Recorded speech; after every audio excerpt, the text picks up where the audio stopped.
चलिए अब हम डिस्कस करते हैं वॉलंटरी डीलिस्टिंग के अंदर जब हमारे को सारे के सारे रिकॉग्नाइज स्टॉक एक्सचेंज से हम अपनी डीलिस्टिंग करवा रहे हैं तो वहां पे हमारे को क्या करना पड़ता था, एग्जिट अपॉर्चुनिटी देनी पड़ती थी सारे के सारे शेयर होल्डर को। तो एग्जिट अपॉर्चुनिटी की प्रोसेस पढ़ते तो हम first case in detail process discuss कर ले। वहां पे क्या हुआ था, कोई भी मतलब एक्वायरर है, जनरली हमारे कंपनी में कोई डीलिस्टिंग करवाना चाहता है तो कंपनी का प्रमोटर ही डीलिस्टिंग करवाता है। तो हम यहाँ पे एक्वायरर को मानते हैं कि हमारा प्रमोटर ही डीलिस्टिंग करवाना चाहता है।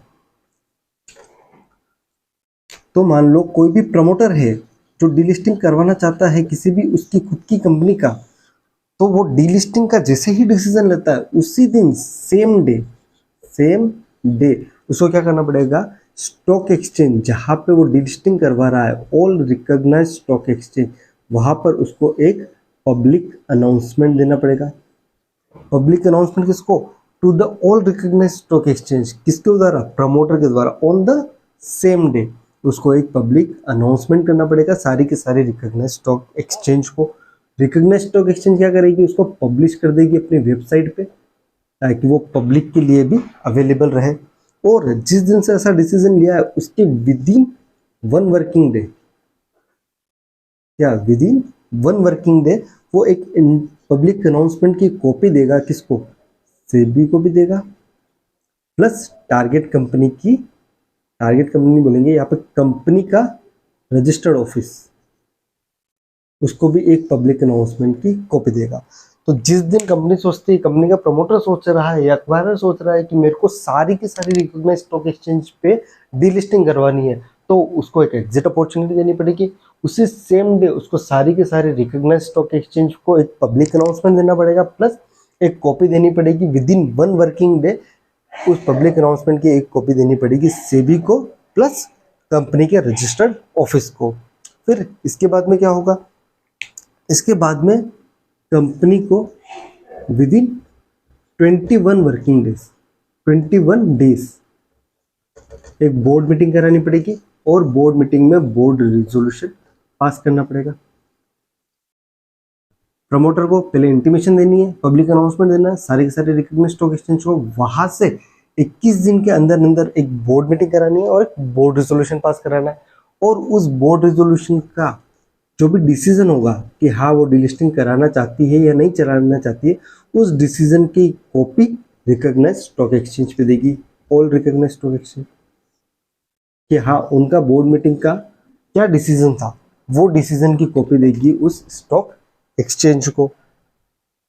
वहां से बोर्ड मीटिंग के विद इन 45 डेज एक स्पेशल रेजोल्यूशन पास करना पड़ेगा इन जनरल मीटिंग। कंपनी को एक जनरल मीटिंग करानी पड़ेगी और उस जनरल मीटिंग में एक स्पेशल रेजोल्यूशन पास करना पड़ेगा। यहाँ पर जो स्पेशल रेजोल्यूशन पास कराना है उसकी एक अलग से कंडीशन दे रखी है। जनरली आप बात करते हो कि कोई स्पेशल रेजोल्यूशन पास कब माना जाएगा, जब 75% लोगों ने हाँ करा है और 25% लोगों ने भले मना करा है, तो भी वो रेजोल्यूशन क्या मानना लिया जाता है कि 75% जिन्होंने हाँ करा है तो वो रेजोल्यूशन पास हो गया। तो उसके लिए कंपनीज एक्ट में स्पेशल रेजोल्यूशन की डेफिनेशन क्या कर दी गई थी कि vote cast in favour should be at least 3 times of vote cast in against. जितना वोट कास्ट अगेंस्ट में हुआ उससे 3 गुना ज्यादा वोट फेवर में होना चाहिए। जैसे कि कंपनी के शेयर थे 1 लाख, यहां पे क्या हुआ कि अगर मान लो उसमें से 25,000 लोगों ने अगेंस्ट में वोट करा है तो उसके फेवर में एटलीस्ट उसका 3% होना चाहिए, 3 टाइम्स होना चाहिए, दैट इज 73,000 75,000। तो ये क्राइटेरिया पास हो रहा है तो ये रेजोल्यूशन पास माना जाता है। अब स्पेशल रेजोल्यूशन तो पास होना ही चाहिए, प्लस एडिशन में एक और कंडीशन दे दी है कि जितनी पब्लिक शेयर होल्डिंग है उन पब्लिक शेयर होल्डिंग के वोट को भी कंसिडर करेंगे और उनके जो वोट अगेंस्ट में आए हैं वो 2 टाइम्स से ज्यादा, मतलब जितने फेवर में आने चाहिए वो एटलीस्ट अगेंस्ट में जितने आए उसके 2 टाइम्स से ज्यादा होने चाहिए। जैसे कि एक एग्जांपल के थ्रू देखते हैं कि अगर मान लो एबीसी लिमिटेड है, इसके पास में 1 लाख शेयर है जिसके अंदर प्रमोटर ने होल्ड कर रखे हैं 40,000 और पब्लिक ने होल्ड कर रखे हैं 60,000। जब रेजोल्यूशन पास करा तब इन 40 के 40 ने प्रमोटर ने फेवर में वोट दिया, इन 60 के सपोज मान लो 45,000 ने फेवर में दिया और 15,000 वालों ने अगेंस्ट में दिया।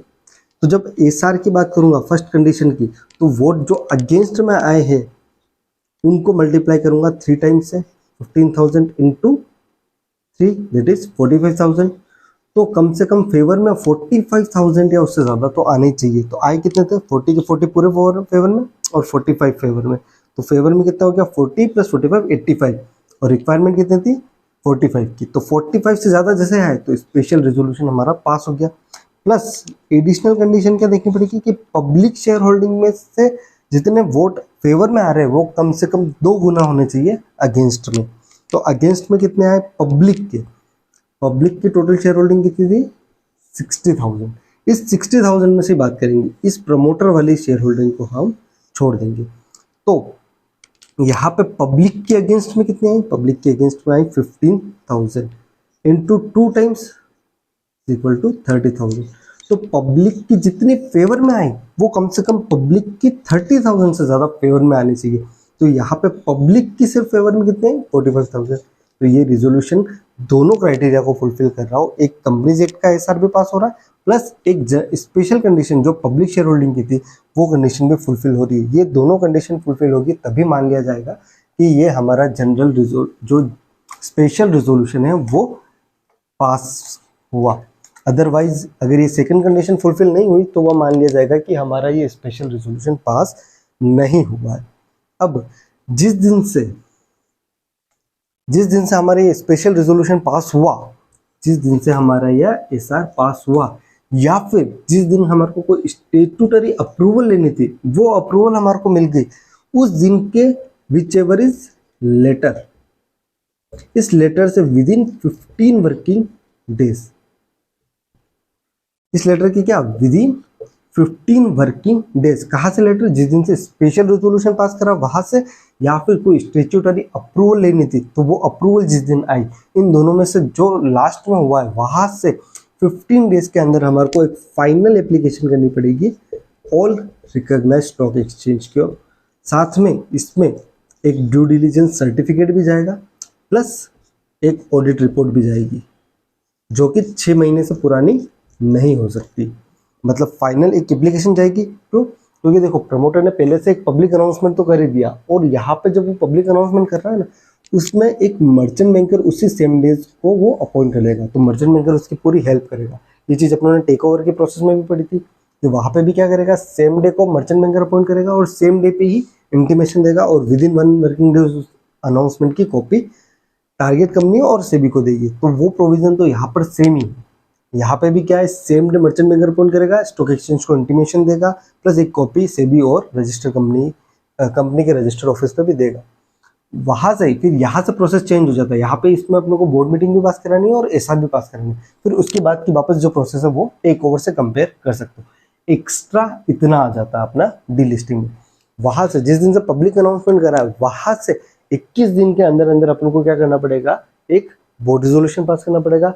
उस बोर्ड रेजोल्यूशन का क्या डिसीजन था वो रिकॉग्नाइज्ड स्टॉक एक्सचेंज को बताना पड़ेगा, प्लस वहां से 45 डेज के अंदर अपने को स्पेशल रेजोल्यूशन पास करना पड़ेगा। उस स्पेशल रेजोल्यूशन में एक स्पेशल कंडीशन जो पब्लिक शेयर होल्डर है उनका फेवर में एटलीस्ट 2 टाइम्स होना चाहिए अगेंस्ट में जितने आए, वो स्पेशल कंडीशन भी फुलफिल हुई तभी माना जाएगा कि वो स्पेशल रेजोल्यूशन पास हुआ है। फिर वहां से स्पेशल रेजोल्यूशन जहां से पास हुआ है वहां, या फिर कोई स्टेट्यूटरी अप्रूवल लेनी थी, उन दोनों में से जो आई, उन जो लेटर आई वहां से 15 दिन के अंदर अंदर फाइनल एप्लीकेशन दे देंगे स्टॉक एक्सचेंज को, प्लस उसके साथ में ड्यू डिलीजेंस की रिपोर्ट भी देंगे। प्लस ड्यू डिलीजेंस की रिपोर्ट के साथ में क्या करेंगे हम, ड्यू डिलीजेंस की रिपोर्ट के साथ में एक ऑडिट रिपोर्ट भी देंगे, ठीक है। फिर इसके बाद में क्या होगा, स्पेशल रेजोल्यूशन पास कर दिया, डिस्पोज ऑफ कर दिया। फिर जैसे ही ये फाइनल एप्लीकेशन स्टॉक एक्सचेंज के पास में आई, स्टॉक एक्सचेंज को 15 दिन का टाइम दिया जाता है। 15 दिन के अंदर अंदर उसको इस एप्लीकेशन को डिस्पोज ऑफ करना है। आइदर उसको डिसीजन देना है कि हाँ आप अपना डिलिस्टिंग करा सकते हो, आइदर वो रिजेक्ट कर सकती है। तो जो भी उसका डिसीजन होगा, जिस दिन से उसको फाइनल एप्लीकेशन आई है वहां से 15 दिन के अंदर अंदर उसको अपनी एप्लीकेशन को डिस्पोज ऑफ कर देना पड़ेगा। प्लस यहाँ पे एक प्रोविजन और ध्यान रखना है, जिस दिन से स्पेशल रेजोल्यूशन पास हुआ उसके विद इन 7 डेज के अंदर अंदर, विद इन 7 वर्किंग डेज के अंदर अंदर एक एस्क्रो अकाउंट ओपन कर देना पड़ेगा। एस्क्रो अकाउंट का कॉन्सेप्ट मैंने आपको टेक ओवर में बताया था कि एस्क्रो अकाउंट किस पर्पस के लिए बनाया जाता है। एक प्रकार से वो सेफ्टी देता है कि प्रमोटर बाद में जाके कहीं मुकर नहीं जाए कि पेमेंट नहीं कर रहा हूँ मैं। तो उस चीज से बचने के लिए सेबी ने क्या प्रोविजन निकाला है कि एस्क्रो अकाउंट का, कि आप अगर ऐसा कोई काम करना चाहते हो, जैसे टेक ओवर करना चाहते हो या फिर डीलिस्टिंग कराना चाहते हो, तो इसमें आप पहले से ही एक एस्क्रो अकाउंट ओपन करो और उस एस्क्रो अकाउंट में आप एक इतना पैसा डाल दो ताकि हाँ शेयर होल्डर को श्योरिटी हो जाए कि हाँ कंपनी के पास में जो प्रमोटर डीलिस्टिंग करवाना चाह रहा है वो हमारे पैसे दे देगा या नहीं देगा। वो श्योरिटी के लिए within 7 working days from the date of special resolution उसको क्या करना पड़ेगा, उस प्रमोटर को एक शेड्यूल कॉमर्शियल बैंक के साथ में एक एस्क्रो अकाउंट ओपन करा देना पड़ेगा। फिर जिस दिन से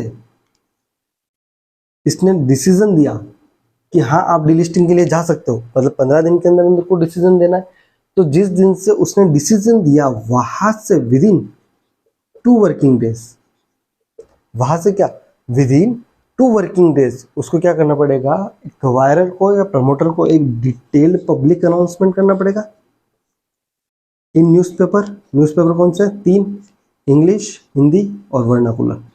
इन तीनों न्यूज़पेपर में उसको डिटेल्ड पब्लिक अनाउंसमेंट देना पड़ेगा कि हाँ ये कंपनी अब डीलिस्टिंग करवाना चाहती है।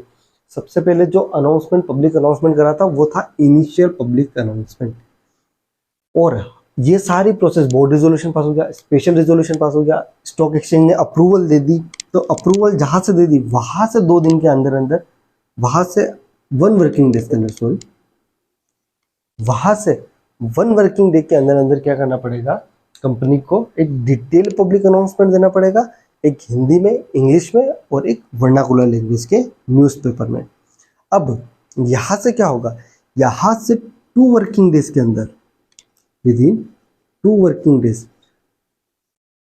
प्रमोटर क्या करेगा, एक लेटर ऑफ ऑफर को डिस्पैच कर देगा। वही चीज जो शेयर होल्डर एलिजिबल होंगे अपने शेयर्स को बेचने के लिए, उस कंपनी के शेयर्स एक्वायर करके रख रखे होंगे, उनको क्या जाएगा, एक लेटर ऑफ ऑफर जाएगा। उसमें सारी डिटेल होगी कि कंपनी का प्रमोटर एक्वायर करना चाहता है, किस प्राइस पे करना चाहता है, बिडिंग वगैरह होनी चाहिए, फ्लोर प्राइस क्या होगा, वो सारी डिटेल एक लेटर ऑफ ऑफर में होती है। वो लेटर ऑफ ऑफर जिस दिन से डिटेल पब्लिक अनाउंसमेंट करा उसके 2 वर्किंग डेज के अंदर अंदर हर एक शेयर होल्डर को चली जाती है। फिर जिस दिन से डिटेल पब्लिक अनाउंसमेंट करा वहां से 2 वर्किंग डेज के अंदर अंदर तो लेटर ऑफ ऑफर चले जाता है, और वहीं से 7 वर्किंग डेज के अंदर, विद इन 7 वर्किंग डे के अंदर अंदर आपका बिडिंग पीरियड स्टार्ट हो जाएगा। क्या हो रहा है, जिस दिन से आपने डिटेल पब्लिक अनाउंसमेंट दिया उस दिन के 2 दिन के अंदर अंदर तो letter of offer shareholder को पहुंचा दो, और वहीं से 7 दिन के अंदर अंदर आपका बिडिंग पीरियड ओपन हो जाएगा, जो कि बिडिंग पीरियड रहेगा 5 वर्किंग डेज के लिए। मैक्सिमम आप बिडिंग पीरियड कितना दे सकते हो, 5 वर्किंग डेज के लिए आपका बिडिंग पीरियड रहेगा। उस बिडिंग पीरियड के दौरान क्या करेंगे, जो कंपनी के शेयर होल्डर्स है वो अपनी शेयर्स को टेंडर करेंगे। तो इस बिडिंग पीरियड में क्या होगा, रिवर्स बुक बिल्डिंग प्रोसेस जो मैंने आपको समझाया, जिसके अंदर हम क्या डिटरमाइन करेंगे, डिस्कवर्ड प्राइस। वो डिस्कवर्ड प्राइस डिसाइड करेंगे इस बिडिंग पीरियड के थ्रू।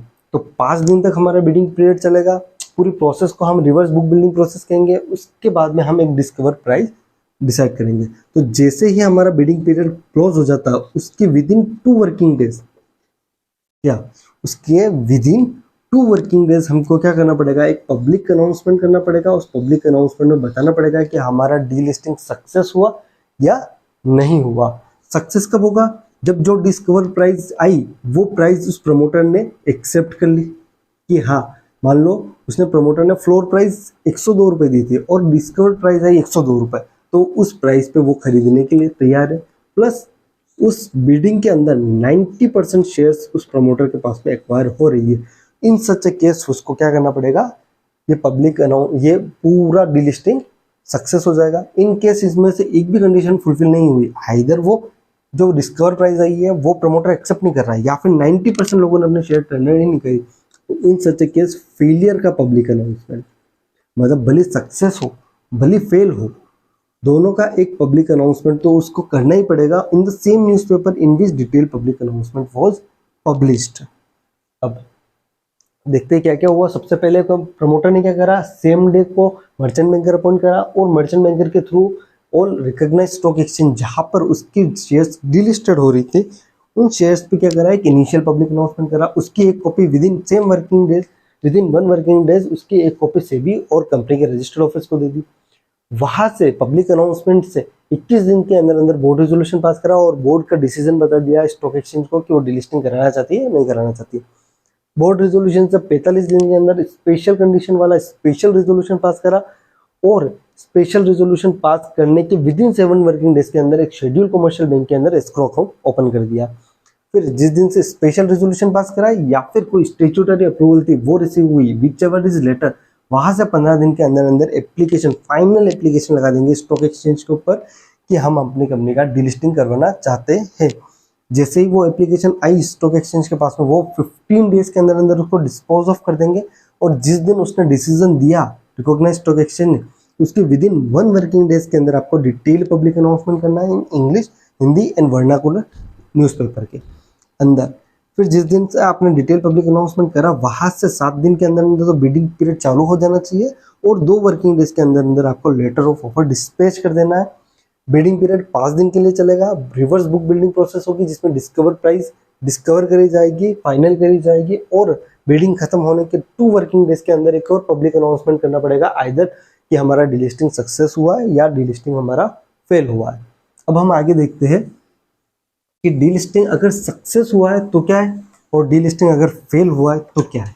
इसके लिए 2-4 छोटे छोटे टर्म्स और कंडीशन भी है, वो भी हम साथ साथ में पढ़ते जाएंगे ताकि हमें याद रहेगा कि हाँ ये पॉइंट क्या इंपॉर्टेंस रखते हैं। तो जिस दिन बिडिंग हमारी खत्म हुई उसके विद इन 2 वर्किंग डेज हमारे को एक पब्लिक अनाउंसमेंट करना है। पब्लिक अनाउंसमेंट किस चीज का हो सकता है, आइदर कि हमारा वो सक्सेस हुआ है, आइदर हमारा वो फेल हुआ है। सक्सेस कब हुआ है, जब जो डिस्कवर प्राइस थी वो एक्सेप्ट कर ली गई है, एंड मिनिमम 90% शेयर्स किसके पास में आ रही है, प्रमोटर के पास में आ रही है। इन सच केस हम क्या मान लेंगे, उसको सक्सेस हो गया। और सक्सेस जैसे ही हो गया है तो प्रमोटर क्या करेगा, पेमेंट कर देगा।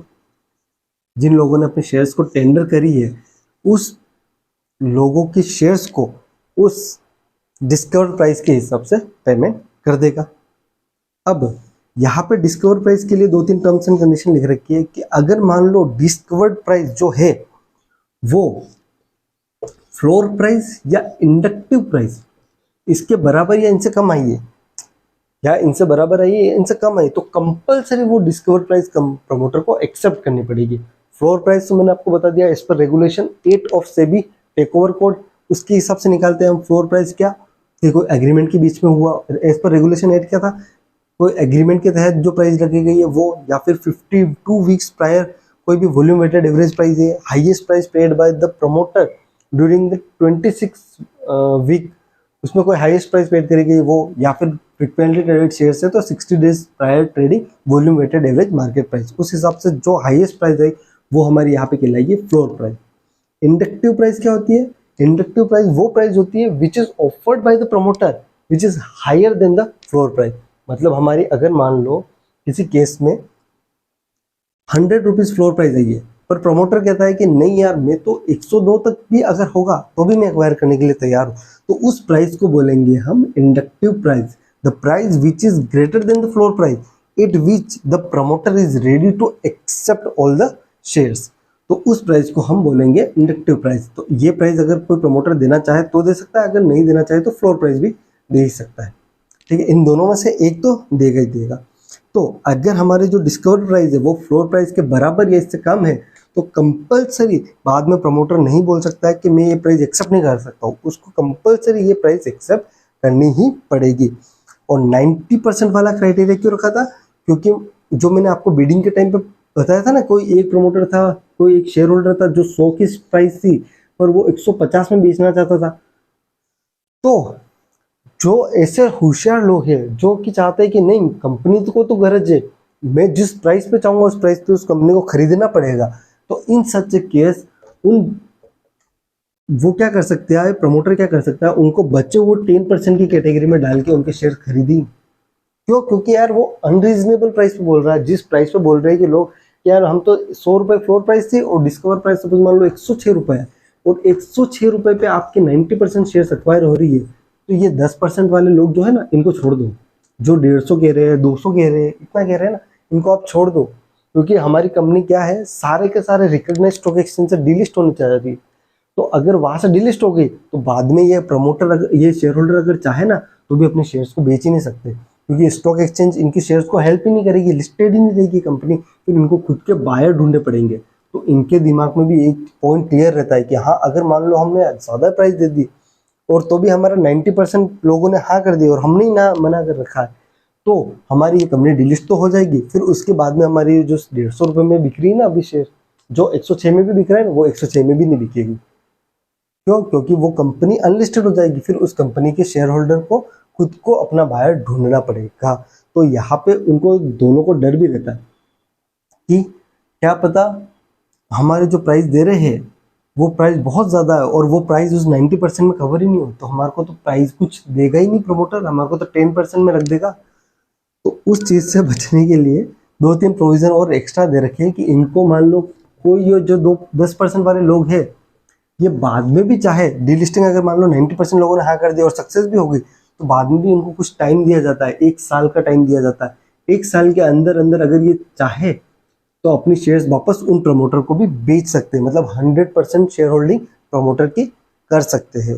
कब डीलिस्टिंग का ऑर्डर पास हो गया उसके 12 महीने के अंदर अंदर अगर वो चाहे तो ये 10% वाले लोग भी अपने शेयर्स को टेंडर कर सकते हैं और कंपल्सरी उस प्रमोटर को इनकी शेयर्स को भी उस बिडिंग पीरियड के खत्म होने के बाद, डीलिस्टिंग होने के बाद में भी उन शेयर्स को कंपल्सरी उस प्रमोटर को एक्वायर करना पड़ेगा। ये भी लिख रखा है सेबी के रेगुलेशन के अंदर।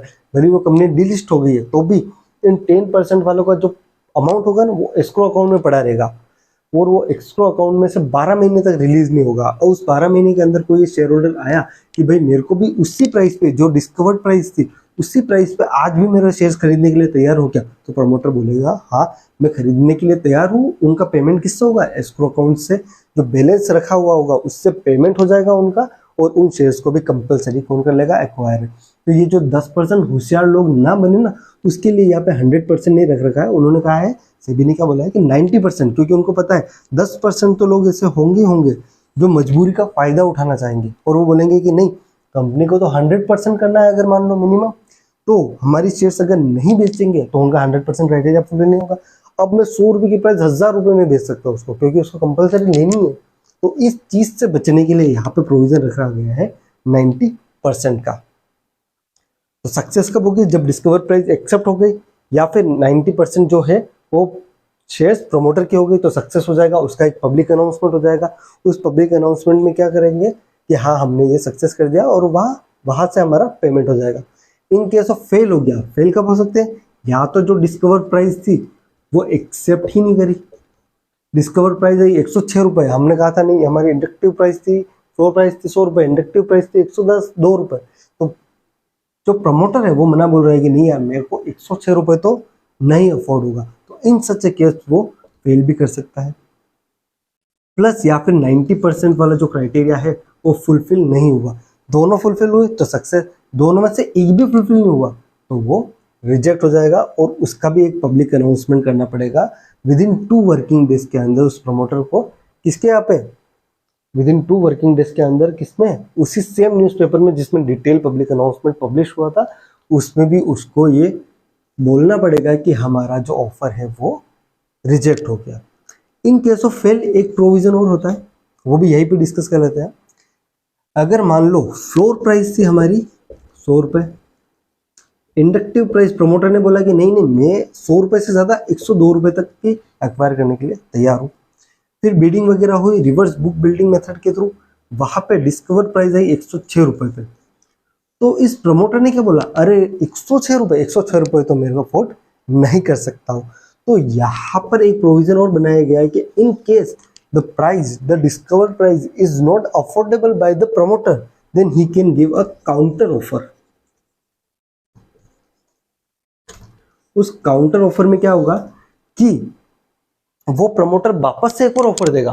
पहले उसने एक ऑफर दिया 100 रुपीज का, 100 रुपीज पे उसने बोला कि मैं आपके लिए तैयार, 100 रुपीज फ्लोर प्राइस है, मैं 102 रुपए तक भी खरीदने के लिए तैयार हूँ, एक ऐसा ऑफर दिया। वो ऑफर अगर कैंसिल हो गया और लोगों ने बोला कि नहीं हम तो 106 रुपए तक खरीदने के लिए तैयार है, तो मैंने बोला कि यार 106 रुपए तो मैं अफोर्ड नहीं कर सकता, तो मैं एक और ऑफर दूंगा कि मैं 104 रुपए तक कर सकता हूँ, क्या आप 104 रुपए तक ही कर सकते हो?